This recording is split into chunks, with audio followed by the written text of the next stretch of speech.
Jenggot boleh panjang tapi gobloknya nggak selesai. Gamis setengah kaki, jidat hitam, percuma itu. Nggak usah pakai gamis, pakai batik aja. Nggak usah pakai gamis, pakai celana saja. Nggak usah jenggotan, nggak usah, asal ilmunya lumayan. Kecuali Said Muhammad bin Alwi Al-Maliki, ya jubah, ya gamis, ya pinter, ya alim, silahkan itu. Kalau hanya ngadir kayak gamis tok dengan sorban, Abu Jahal juga persis seperti itu pakaiannya. Serius ini, bukan guyon, serius ya. Kalau hanya mengandalkan Islam tuh gamis, Islam tuh sorban, Islam tuh jenggot, persis Abu Jahal seperti itu juga. Sunnah itu macam-macam, seperti saya terangkan di Metro TV waktu bersama Din Samsudin bulan Ramadan. Ada sunnah muakkadah, tahajud, qobliyah, ba'diyah, duha. Ada sunnah ghair muakkadah, ada sunnah, ada mustahab. Mustahab makan tangan kanan, masuk masjid kaki kanan, keluar masjid kaki kiri, mustahab itu. Ada lagi yang aula, pakai kopiah aula, pakai gamis bolehlah itu aula. Sekedar aula. Sekedar sunnah nomor paling bawah sendirilah. Cadar itu bukan pakaian Islam, bukan pakaian Arab. Buktinya nutupi aurat itu kan karena menghindar fitnah. Mukanya cantik maka ditutupin supaya jangan bikin fitnah orang laki-laki. Lah di Arab itu, di Saudi, nenek-nenek negro yang hitam itu pakai cadar. Lah fitnah apa nego? Paham nggak? Pakai cadar itu menghindari fitnah. Mukanya cantik, nanti lihat laki-laki menimbulkan fitnah. Nah kalau nenek-nenek kemudian kulitnya hitam, orang hitam itu kok masih pakai cadar, mitnah opo, nutupi fitnah. Mau dibuka lah orang-orang yang tertarik. Tapi itu artinya cadar itu budaya. Wis tradisi orang Arab cadar. Bukan karena menghindar fitnah, bukan karena nutupi muka supaya jangan kelihatan cantiknya, bukan. Memang budaya, tradisi. Orang Saudi mukanya tutupin, padahal kulitnya hitam, nenek-nenek. Fitnah apa nih, usaha fitnah blas mana. Nah itu namanya kita memahami sesuatu dengan akal. Dah. Bukan hanya itu, contoh lagi, biar mantap. Al-Quran ketika diturunkan oleh dibuana malaikat kepada Nabi Muhammad SAW, kemudian ditulis oleh Kutabil Wahyi, Ubay bin Ka'ab, Zaid bin Thabit, Ibnu Umar, Ibnu Abbas, Sayyidina Ali juga. Tulisannya nasakh kufi, tanpa titik, tanpa apa-apa. Saya aja nggak bisa baca. Bisa-bisa faqbalu dibaca faqtuluh. Terimalah dibaca bunuhlah. Sama aja tulisannya. Kebutuhan mendesak. Orang sudah banyak masuk Islam dari luar. Kebutuhan mendesak. Harus ada sesuatu yang membedakan satu huruf dengan yang lain. Tahun 62 Hijriah, Abul Aswad Ad-Du'ali dan Hajjaj ibn Yusuf Al-Thaqafi sebelum jadi panglima, Hajjaj nanti jadi panglima perangnya Abdul Malik bin Marwan. Sebelum jadi panglima beliau ahli bahasa, beliau penyair pujangga.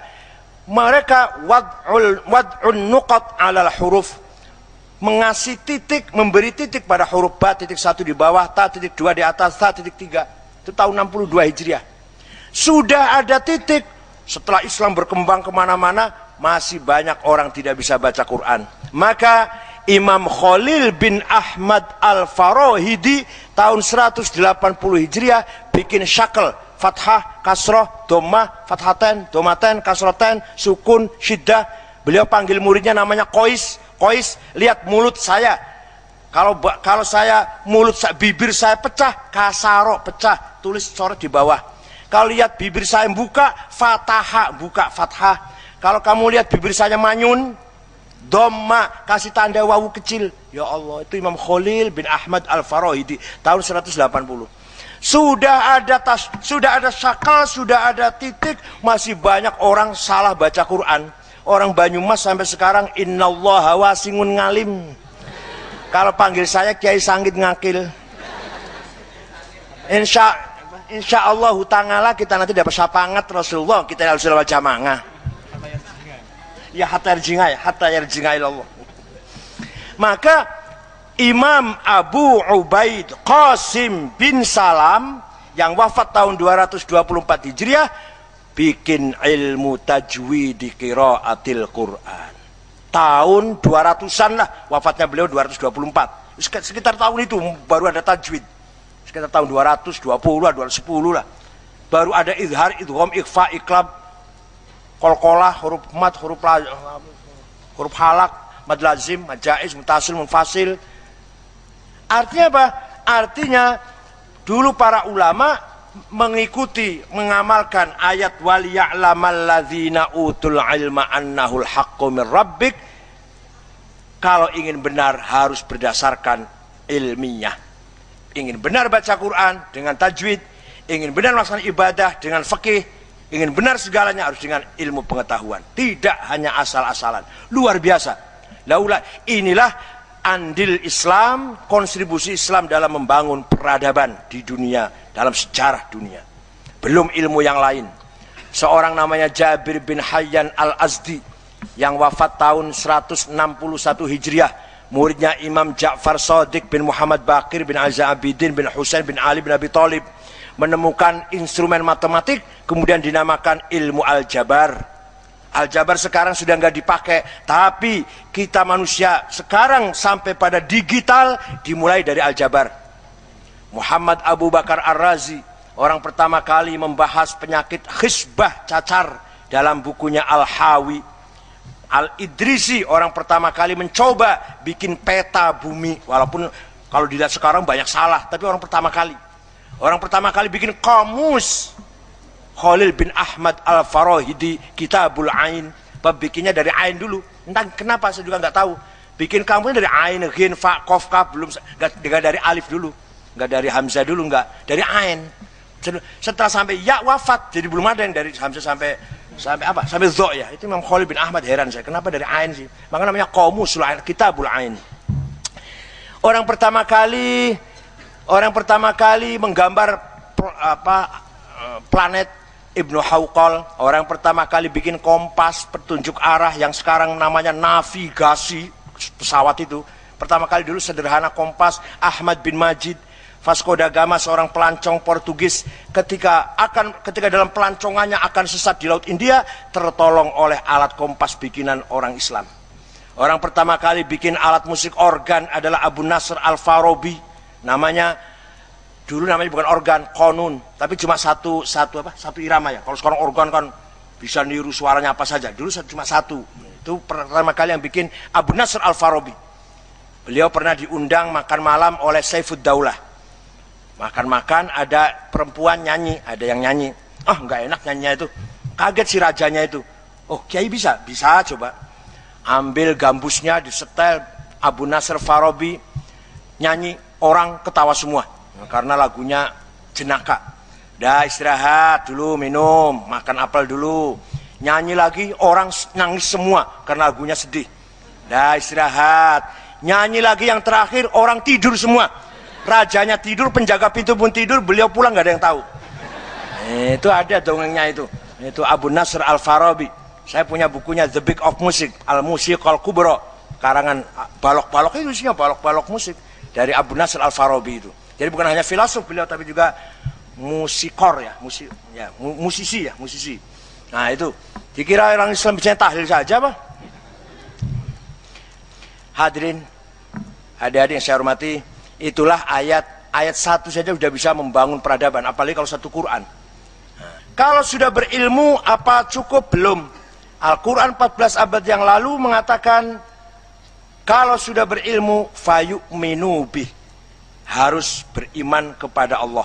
Udah itu prinsip itu. Jadi ilmu dulu baru iman. Kita kebanyakan iman dulu baru ilmu. Nah itu kebalik. Kalau dulu orang tuh cari ilmu dulu, pakai akal dulu baru iman. Qurannya urutnya begitu, urutannya Quran begitu.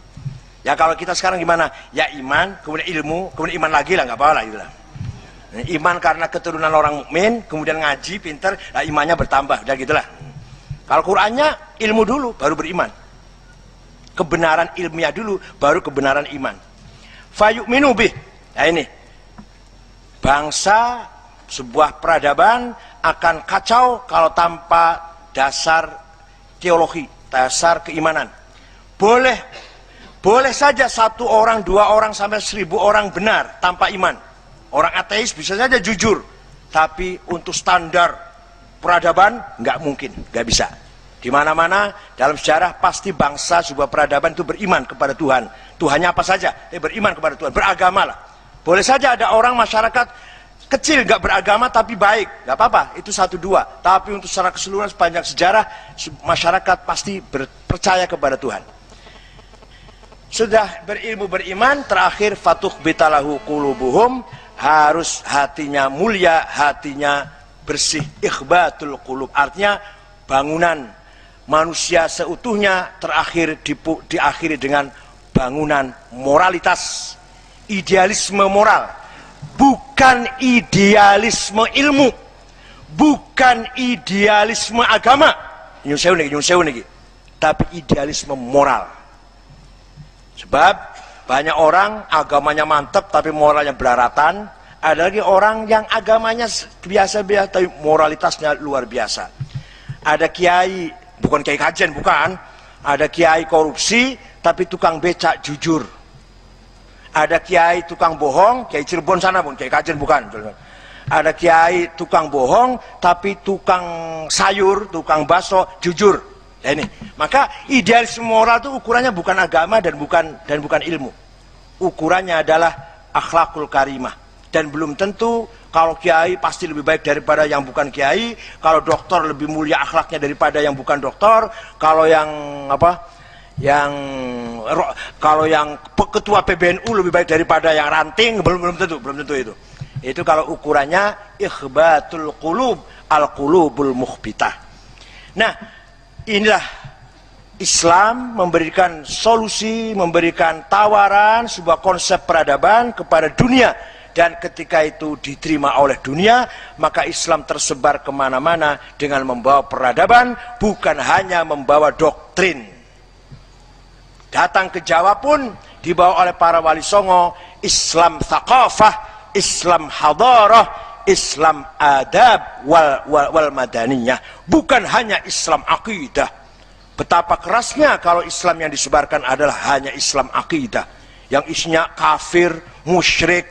Waduh, kalau akidah murtad, kafir, musyrik, muslim. Ya Allah, kalau hanya itu dakwahnya betapa kerasnya. Atau syariah haram, makruh, dosa gede, kabair, rokok. Waduh, Masya Allah, serem banget, serem. Tapi para wali menyebarkan Islam, yang disebarkan adalah thaqafah. Bagaimana moralitas bangsa Jawa yang waktu itu Hindu diberi contoh dengan perilaku yang baik, akhlak yang baik, sehingga orang Hindu tertarik pada Islam. Ada orang Jawa sesajen 1 kepel nasi di pojok rumah, kata kiai, kamu kalau sesajen yang banyak 50 piring, beli daging apa sembelih kambing. Nurut dia, sembelih kambing bikin 50 piring, ditaruh di mana kiai? Pojok mana saja ini, supaya roh halusnya lebih cepat larinya lah. Ya bukan ditaruh di pojok, panggil tetangga, baca-baca zikir, namanya selamatan supaya selamat. Tapi yang di pojok yang sedikit gimana? Ya nggak apa-apa, terus saja di pojok iya, yang selamatan iya. Itu loh cara dakwanya kiai.